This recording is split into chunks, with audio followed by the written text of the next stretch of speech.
guys, thanks for tuning in. I'm Tyler Mount, and you're tuned in to the Tyler Mount Vlog. Y'all, this is my most requested episode, so I'm giving the people what they want. Today, I proudly present Dear Evan Hansen in 3 minutes. In 3, 2, 1.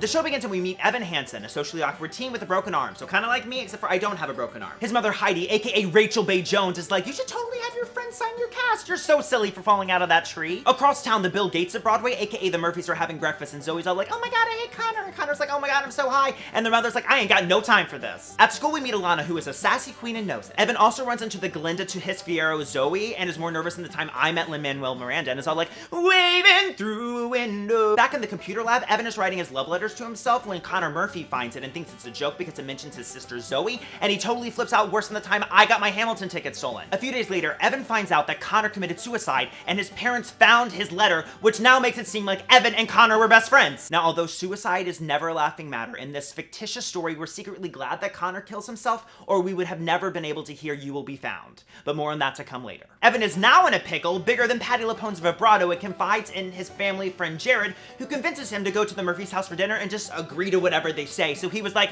we were two friends on a perfect day. This plan turns out worse than Mike Pence attending Hamilton when Evan admits to having a secret email account where they exchanged emails. Kind of like Pride and Prejudice, but in 2017. Now, Evan and Jared start a full-time job creating fake emails between Evan and Connor, and they're all like, all that it takes is a little reinvention. Evan starts hanging out with the Murphys and liking them more than I like Broadway, but mostly only because he's obsessed with Zoe. Zoe is all jaded. Think Avril Lavigne circa 1999, and is all like, I hated my brother. I will sing no requiem. And Evan is all like, calm down, Zoe. Connor, aka me, loves you. If I could tell. Evan gets all excited and kisses Zoe, and she is like, no, queen, you may leave. Evan starts to notice that everyone is forgetting Connor, kind of like everyone's forgetting Stephanie J. Block and falsettos, and is like, I'm gonna start the Connor Project with my friend Alana so that I can stay famous and everyone can remember Connor. At the launch of the Connor Project, Evan drops all of his cue cards, which makes me cry worse than the time I lost my signed Wicked playbill, and he's like, even when the darkness crashed through, we need a friend to carry you. Blackout.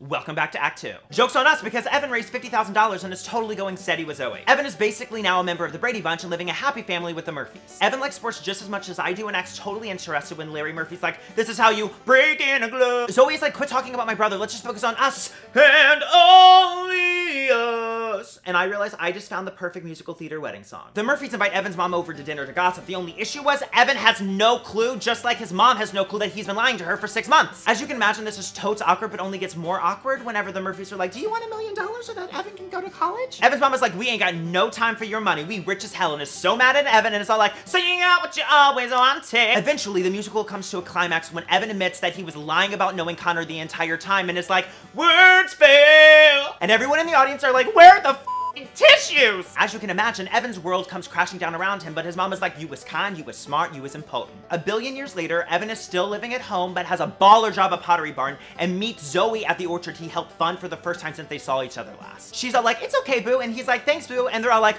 all we see is sky for forever. Blackout.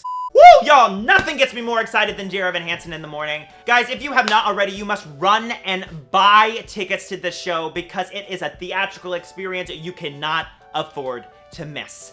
As always, you can follow my Broadway journey all year long on Instagram, Snapchat, Facebook, and Twitter at Tyler G. Mount, but most importantly at playbill.com/Tyler. Until next time, I'm Tyler reminding you to give love. Wow!